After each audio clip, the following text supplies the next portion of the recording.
첫째 날 십자가의 걸림돌, 둘째 날 십자가의 원수, 셋째 날 십자가에서 지우신, 그리고 오늘 십자가에서 소멸하신 것.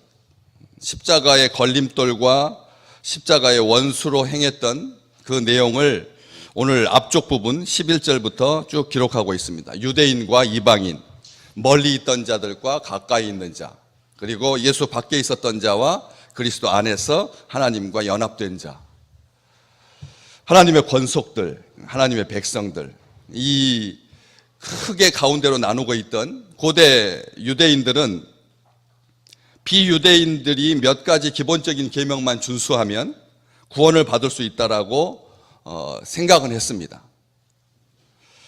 그런데 할례를 받지 않으면 결코 언약의 충만함에 참여할 수 없다고 믿었습니다.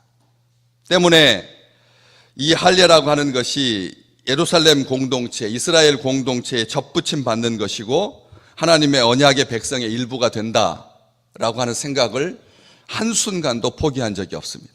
자기 원칙이 아주 뚜렷하고 분명했던 사람들이죠. 그렇기 때문에 이 이방인들과 이스라엘 백성들, 유대인들은 원수처럼 지냈습니다.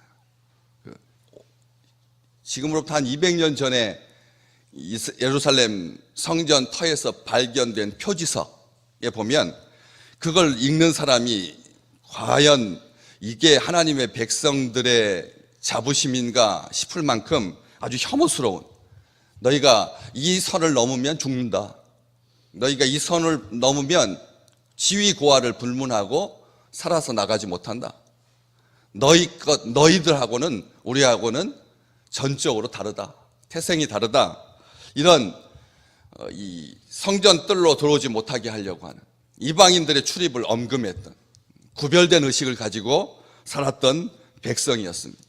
그런데 오늘 이 사도 바울은 감옥에서, 에베소서도 감옥에서 쓴 편지입니다. 감옥에 있었습니다. 왜요?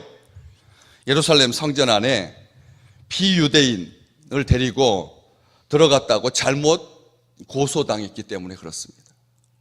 들어가서는 안 될 선을, 특정한 선을 넘었다, 율법의 중요한 부분으로 이것을 여겼습니다. 그 선, 보이지 않는 선인데, 줄쳐져 있지도 않은데 그 선을 넘으면 이것은 이스라엘 백성들을 모독하는 것이다 라고 그렇게 생각하고 있었기 때문에 심지어 로마 제국까지도 그 선을 넘는 자들에게 처형할 수 있는 권한을, 선을 넘으면 처형할 수 있는 그 권한을 유대인 지도자들에게 줄 수밖에 없었습니다.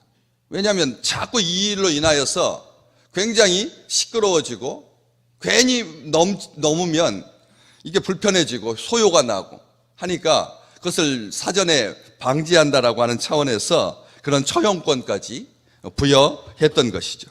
그러한 것을 오늘 우리 주님께서 화평을 이루셨다. 수평적인 화평. 그리고 16절 오늘 본문 말씀부터 뒤쪽은 성도들, 하나님의 백성들까지 확장된 그 수직적 화평에 대해서, 이게 십자가의 원리입니다. 이방인과 유대인을 나누었던 이 수평적인 거리감을 십자가가 하나로 묶어주고 하나로 연결했다. 그리고 이방인들과 하나님의 백성들 간에 있었던 이 수직적인 관계를 하나님께서 화평으로 엮어주셨다. 그래서 십자가는 화평하게 하시는 사인이고 더하게 하는 축복이고, 그리고 이 소멸하신, 십자가에서 소멸하신 큰 담, 이것을 아주 극명하게 보여줍니다. 결코 넘을 수 없었던 선, 유대인들과 이방인들 가운데 있었던 이 상호 불신, 반감을 불러일으켰던, 나중에는 적대감이 되고, 그래서 스스로 그 담장을 쌓는 것에 대해서 혐오감을 가진 것이 아니라 점점 억지를 부리기 시작했습니다. 우리도 처음에 감정에 충분하게 이 소통과 하나됨과 나눔과 이런 것들을 공유하지 않으면 나중에 그게 감정이 얽히게 되면서 아주 교만해지고, 그리고 다시는 되돌릴 수 없는 그런 지경에까지 빠지고 말거든요. 한번 미워지기 시작하는 것을 처음부터 바로잡지 않으면 나중에 이 미움이 시멘트처럼 견고해져서 나중에는 다시는 돌이킬 수 없는, 처음에 아주 약간 어색했을 때 풀었으면 문제가 안 되는데 이게 자꾸 누적되다 보면 나중에는 그쪽 보기만 해도 싫어지는 그런 아주 견고해지는 완악함을 이 유대인들, 고대 유대인들 사이에서 확인할 수가 있다라고 하는 것입니다. 스스로 깨어지지 않는 철벽이라고 했습니다. 자기 스스로도 그 이방인과 자기들을 분리하고 있는 그 선을 깨어지지 않는 철벽, 심지어는 무쇠벽이라고까지 했습니다. 그런데 그러한 철벽과 무쇠벽 때문에 우리의 몸과 영혼을 순결하게 지킬 수 있었다, 이렇게 자랑했거든요. 모세가 준 그 율법으로 말미암아 이방인들과 엄격하게 구별되고 믿지 않는 자들과 세상에 속한 자들과 스스로를 구별시켰던 그 철벽, 무쇠벽이 몸과 영혼을 순결하게 지켜주었다, 이렇게 스스로 주장할 정도로 그들이 가지고 있었던 이 구별은 얼마나 이게 장애물로 작용했는지, 큰 담으로 작용했는지를 알 수가 있는 것입니다. 그것을 가지고 바울은 아주 대조적으로 나누고 있습니다. 과거, 그때와 지금. 그때는 소외되어 있었고 제외되어 있었고 구별과 차별이 있었고 외인과 나그네와 같았고 그리스도 밖에 있었다, 멀리 있었다. 이 멀리 있었다라고 하는 표현을 분명하게 쓰고 있습니다. 그러면서 이제는 그리스도의 피로 가까워지게 되는 거다. 십자가는 바로 그것을 이룬 거다. 화목을 이루었고 화평을 이루었다. 평안을 가져다 주었다. 가까워졌다. 어제 말씀 보셨던 것처럼 십자가에서 법조문을 지우셨다. 오늘 또 법조문 이야기가 나오고 있는 것, 15절 말씀에 법조문 이야기가 나오고 있는 것을 볼 수가 있습니다. 그것을 지우셨다. 가까워지게 하셨다. 못 박으셨다라고 말하고 있습니다. 그런데 그 십자가로 둘을 한 몸으로 하나님과 화목하게 하셨고 원수된 것을 십자가로 소멸하셨는데 그 원수된 것, 이 거리감, 우리 안에 얼마든지 이 거리감이라고 하는 것이 문제될 것이 없습니다. 일정한 거리감을 갖지 않는 것이 자기를 보호하는 수단입니다. 어제 아주 끔찍했던 그 살인사건, 평상시에도 사람들은 느낌이 있었다는 거죠. 그 사람이 가까이 오면 겁이 나고 두려웠었는데 결국은 일이 터지고 말았습니다. 차단했으면, 막았으면 충분히 방지할 수 있었는데 이것을 허용하고 있어요. 그러니까 이 거리감이 있다라고 하는 것, 이것은 하나님께서 우리에게 본성적으로 주신 자기를 보호하는 본능입니다. 그런데 그 거리감이 고정이 되면 항상 거리감을 두게 된다는 것. 내 선을 넘으면 가만두지 않겠다. 어떤 특정한 선을 넘으면 가만두지 않겠다라고 하는 것은 이건 아주 위험한 생각입니다.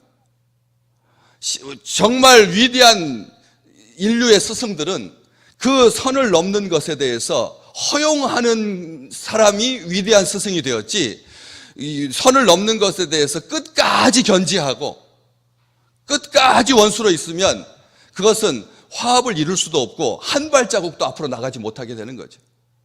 많은 생각들이 있습니다. 뭔가 이 DNA가 어그러진 사람 아닌가? 저 사람들과는, 우리하고는 상종할 수 없는 자 아닌가? 원수로 여겨지는 그러한 상황에 이것을 누가 해소할 수 있느냐는 겁니다. 누가 그 선을 지울 수가 있느냐는 거죠. 십자가는 그것을 분명하게 답으로 가르쳐 줍니다.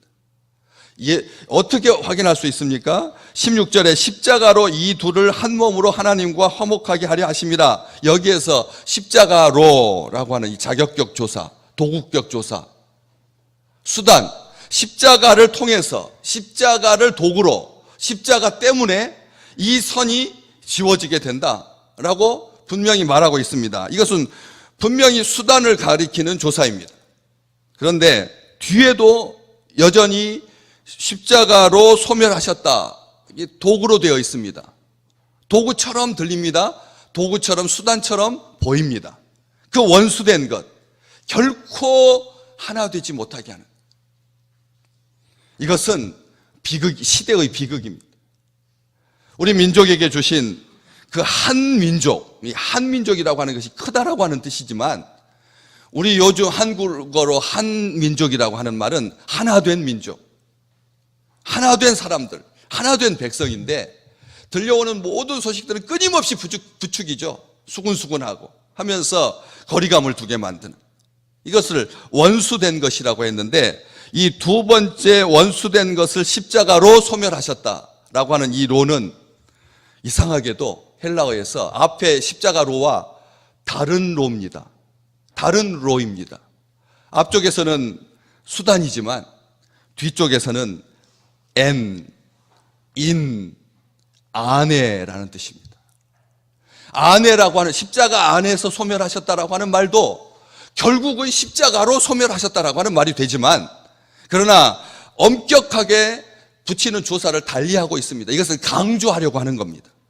십자가로만이 하나님과 원수된 상황이 바로 십자가 안에서만, 십자가로만 해결된다라고 하는 것을 거듭 강조하려고 바울은 조사를 달리해서 쓰고 있는 것입니다. 같은 조사를 계속 십자가 때문에 십자가로, 십자가 수단으로, 십자가 도구로라고 하는 말을 써도 아무런 문제가 안 되는데 바울은 선별하여서 십자가 안에서만, 오늘 이번 고난주간 우리는 예수님만 남을 때까지라고 하는 이 전체의 말씀의 주제 아래서 네 번째 날을 맞고 있습니다. 십자가 안에서만 원수된 것이 해결될 줄로 믿습니다. 십자가 안에서만입니다. 오직 십자가, 바로 그 십자가 안에서만, 십자가만 남는, 예수님만 남는, 그래서 이렇게 거리낌과 원수됨이 해소되었을 때만, 지워졌을 때만이, 소멸되었을 때만이 원수된 것이 소멸되어야지만 단순하게 이방인과 유대인을 나눴던 그런 원수됨, 단벽, 철벽, 무쇠벽이 아니라 하나님과 우리 사이에, 우리는 옛날로 말하자면 유대인하고도 원수였지만 그 유대인의 섬기는 하나님과 원수 한 단계 더 건너뛰었기 때문에 결코 하나님의 백성이 될 수 없는 존재들이었습니다.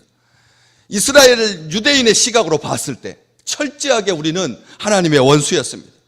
그러나 이제는 하나님께서 그 선을 아들의 십자가를 통해서 십자가 안에서 지워주셨습니다. 테두리가 명확합니다. 십자가 안에서만 지워진다는 겁니다. 십자가 밖에서는 결코 지울 수가 없습니다. 사회운동으로 아니면 NGO 활동으로 봉사하고 섬기고 나누고 구제하고 하는 것, 자기의 은사를, 달란트를, 자원을, 재능을 기부하는 것, 아름다운 일입니다. 미덕입니다. 그러나 갈라진 틈을 메우지는 못합니다. 그냥 일방적으로 나눌 뿐이죠. 자기 만족스러운 부분이 분명히 있습니다. 우리는 이것을 기억하셔야 합니다. 바울은 계속 16절 이후부터 새 인류, 성도, 동일한 시민, 성도와 동일한 시민, 하나님의 권속, 그리스도를 모퉁이돌로 하는 건물, 주님 안에서 지어져가는 성전, 하나님께서 거하실 처소라고 말하고 있습니다. 십자가 안에서 원수가 소멸되고 난 다음에야 이 모든 축복이 가능하다는 것이죠. 교회가 탄생합니다. 원수되게 했던 모든 분쟁과 시기와 다툼과 불리함과 수군거림과 큰 장벽을 제거하시고 연합하셔서 하나님께로 인도하시고 그리스도께로 나아감을 얻고 아버지께로 나아감을 얻고 하나님께서 거하시는 하늘의 성소가 되게 하신 성령께서 이렇게 하나 되게 하신 것을 끝까지 힘써 지키는 귀한 믿음의 백성들 되시기를 주님의 이름으로 축복합니다.